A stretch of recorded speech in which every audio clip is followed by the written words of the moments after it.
नमस्कार मित्रों, महादेव का फली ज्योतिष शास्त्र में आपका स्वागत है। रोज की तरह फिर मैं लेकर आया हूं आज आपके लिए लाल किताब के ही अंतर्गत पार्ट नंबर 8 राहु इन 7th हाउस। तो आज भाग 8 में लाल किताब के ही अनुसार फरमान नंबर 15 में राहु खान नंबर 7 की स्थिति पर हम चर्चा करने जा रहे हैं। पिछले टॉपिक में हमने पार्ट नंबर 7 में राहु इन 6th हाउस पर हमने चर्चा की थी। आज राहु खान नंबर 7 की स्थिति पर चर्चा करेंगे। कब राहु का मंदा असर, कब नेक असर होता है खान नंबर 7 में। इस टॉपिक पर हम चर्चा करने जा रहे हैं। टॉपिक पर चर्चा करने से पहले मैं आपको बता देना चाहता हूं कि यदि आप मेरे चैनल पर नए दर्शक होना तो कृपया चैनल को सब्सक्राइब कर दीजिएगा। हाँ, साथ में घंटी के बटन को दबाना ना भूलिएगा, ताकि मैं जो भी नया वीडियो अपलोड करूं उसका नोटिफिकेशन आपको समय समय पर सबसे पहले प्राप्त होता रहे। तो बढ़ते बिना समय गवाए फटाफट हमारे टॉपिक की ओर। जैसे कि आप ऑलरेडी स्क्रीन पर देख पा रहेंगे, part number 8 Rahu and 7th house. ठीक है, तो सबसे पहले राहु 7वें घर में बैठा है खान नंबर 7 में। ठीक है, अब यहां पर सबसे पहला राहु 7वें घर में बैठा है, तो यह घर किस प्लेनेट का है, इस भाव में कौन सी राशि देखना सबसे बेहद जरूरी है। मैं प्रेडिक्शन करने से पहले राहु अगर खान नंबर 7 में बैठा हो तो यह घर किसके घर में बैठा है। तो कालपुरुष की कुंडली के अकॉर्डिंग हम देखें तो राहु खान नंबर 7 में जो होती है वो तुला राशि के अंतर्गत बैठा है राहु। अब इस भाव के पक्के ग्रह की अगर बात करें ना, तो यहाँ पे बुध देव और शुक्र देव होते इस भाव के पक्के प्लैनेट। अब यहाँ पर राहु बैठा है, तो लाल किताब के फरमान नंबर 15 में राहु खान नंबर 7 के बारे में क्या परिभाषा है कि चंडाल लक्ष्मी का धुआं निकालने वाला होता है राहु खान नंबर 7 में। ठीक है, डेली वेजेस की कमी को खराब कर देता, मियां बीबी के तकरार को बढ़ा देगा, खराब करके रख देता।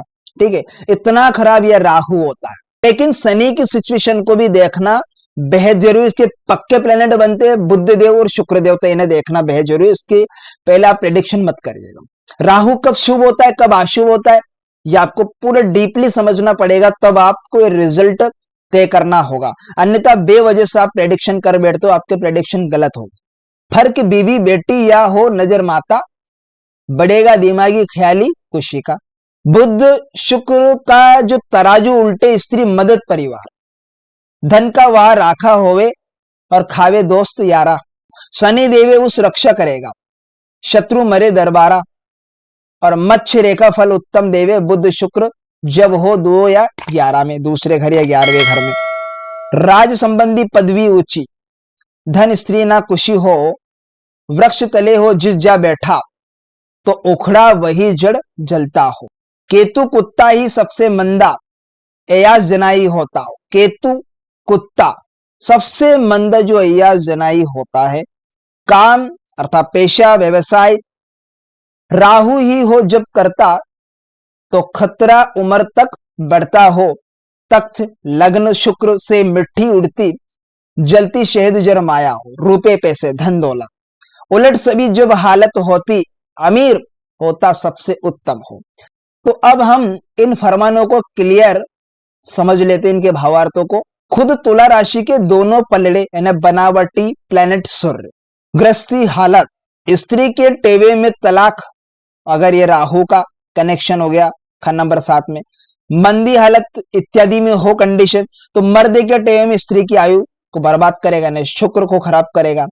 यानी कई बार शादी या स्त्री के माँ बाप का कुनबा बर्बाद कर देता है राहु, जब शादी 21 साल की आयु में हो व्यक्ति की तब। बुध शनि केतु कोई भी अगर खान नंबर 11 में, नंबर 11 में या संसारी यार मित्री होगा।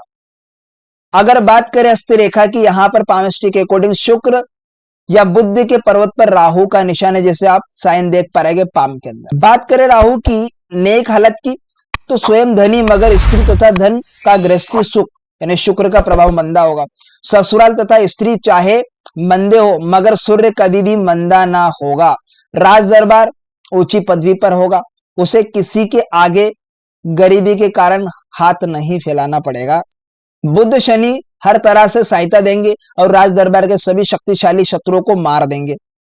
मत्स्य रेखा है ना, माली धन का पूरा उत्तम फल होगा जब बुध शुक्र दूसरे 11वें घर में मौजूद है। बात करें अगर राहु की मंदी हालत की, तो बुध शुक्र का तराजू उल्टे, स्त्री पर मंदा परिवार होगा, है ना, दौलत का वहां राखा होगा और खावे दोस्त यारा, धनी मगर चंडाल राहु जो हर और मंदा धुआ कर दे।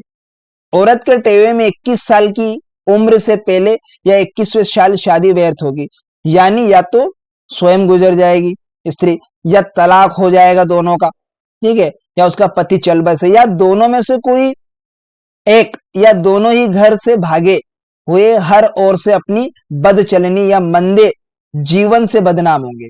यही प्रभाव जो मंदा जो होगा पुरुष के टेवे में राहु खंड नंबर 7 के समय में होगा, है ना। संसद में 21वें साल की उम्र से पहले या 21वें साल में शादी होने पर चाहे मर्द के टेवे में राहु खंड नंबर 7 में हो औरत के, तो घी के फराटे पर कुत्ते के पेशाब की ओर मंदाग्रस्ती जीवन होगा, ऐसा अय्यासी जनाई होगा। राहु का रोल इस प्रकार से होगा, मंदी कंडीशन ये होगी राहु। जनानी बाज की उसे गंदे इश्क में अपनी पति बेटा स्त्री का कुंडली और बेटी मर्द की कुंडली में कोई अंतर ना होगा, और जलती हर ओर से मंदी दशा के नींव का कारण केवल अपने ही फर्जी विचारत होंगे। व्यापार सट्टा का फल मंदा होगा और टेवे वाले को सुख मिलने के बजाय स्वयं स्त्री धन भी बर्बाद होंगे, ठीक है, मंदे होंगे, बल्कि दोनों का ही धुआं निकालने में स्वयं धन का रखवाला होगा। और मित्र उसे खाते जाएंगे अपने यार दोस्त, और झगड़े घर में बेबुनियाद औरतों की हालत, और झगड़े घर में बेबुनियाद औरतों की लानत और मौत बीमारी पर व्यर्थ लंबे खर्चे पुरुषों का तलाक तक नौबत और गृहस्थी जीवन को खराब कर देने वाला गृहस्थी की हर ओर से मंदी दशा होगी, जहां तक कि मंदी हालत में राहु की कंडीशन हो। औरत की कुंडली में स्त्री की कई बार शादी या स्त्री के माता पिता बर्बाद होंगे। यदि कुंडली वाले को चाहे मर्द चाहे स्त्री 21वें साल से पहले 21वें साल में शादी हो जाए व्यक्ति की, तो राहु मंदी दशा से शुक्र व बुध दोनों ग्रह से जो आर्टिफिशियल प्लैनेट का निर्माण होता है सूर्य देवता, ठीक है, तो गृहस्थी दशा की तराजू उल्टी या शुक्र बुद्ध के सब काम चीजें रिश्तेदार से जो रिलेटेड संबंधित व्यापार होगा सबका धिज्जा उड़ा देगा, धुआं निकाल देगा यहां पर, और कभी माफ ना करेगा। मुसीबत का मारा ऐसा व्यक्ति कि जिस वृक्ष के नीचे बैठेगा वही उसे बर्बाद कर देगा। तो केतु का प्रभाव सबसे मंदा होगा। अब यहां पर शुक्र बुध दोनों प्लेनेट खाना नंबर 7 के पक्के प्लेनेट बनते हैं।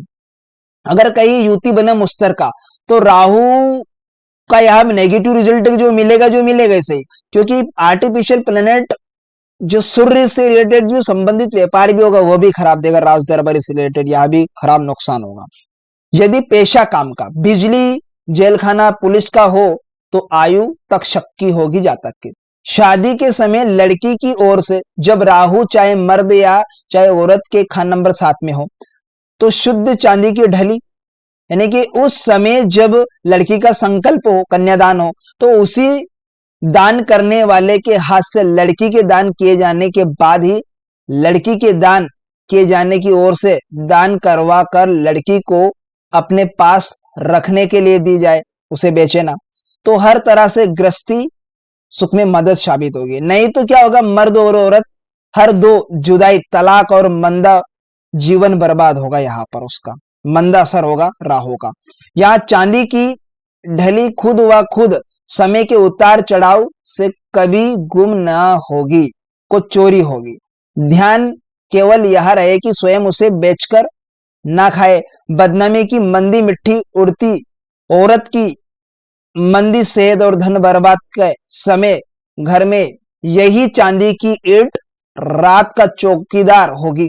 शनि का उपाय नारियल जलते पानी में बहा दे, बहते हुए नदी के, जो कुत्ते से संबंध होगा बर्बादी का कारण होगा जातक के लिए। राहु खंड नंबर 7 में जब वर्षफल कुंडली के अकॉर्डिंग हिसाब से चाहे जन्म कुंडली के हिसाब से हो, तो घर में शुद्ध चांदी की ईंटें और इसके अतिरिक्त एक बर्तन में दरिया का पानी डालकर उसमें शुद्ध चांदी का टुकड़ा डालकर टाका लगा, कली का टाका लगवाकर मुंह बंद, है ना, मुंह बर्तन का बंद करके घर में रखे।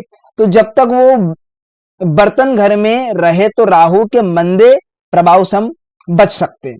पानी देखते जाए कि वो सूखना नहीं चाहिए, उसमें पानी डालते हैं, सूखा होना नहीं चाहिए कि बर्तन का पानी सूखा ना होवे।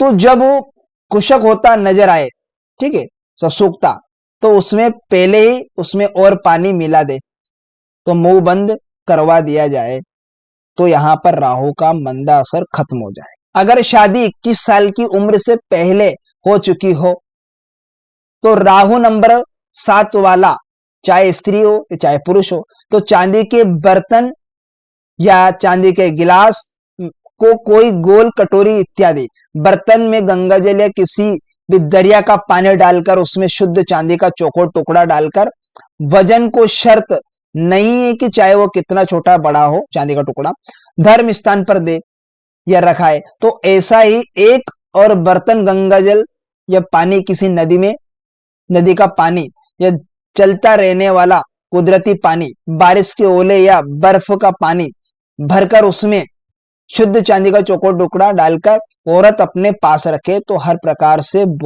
उसके मंदे असर से बच सकती है। बुध शनि केतु में से कोई भी ग्रह खंड नंबर 11 में और उसी ग्रह से संबंधित वस्तु का जो रिलेटेड काम होगा या रिश्तेदार होगा, कुंडली वाले को खाए या बर्बाद करेगा यह प्लेनेट। जब बुध शनि केतु खंड नंबर, इनमें से कोई भी प्लेनेट खंड नंबर 11 में मौजूद हो, दूसरी नर संतान 42 साल के बाद नसीब में होगी। जब मंगल शनि संबंधित या मंगल शनि अकेले अकेले प्लेनेट खंड नंबर 5 में मौजूद हो तब।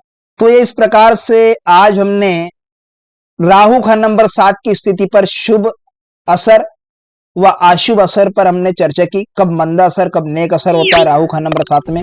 तो आशा करता हूं आज का टॉपिक आपको अच्छे से समझ में आएगा। तो मिलते हैं किसी नेक्स्ट वीडियो में, तब तक के लिए आप मुझे दीजिएगा इजाजत। नमस्कार मित्रों।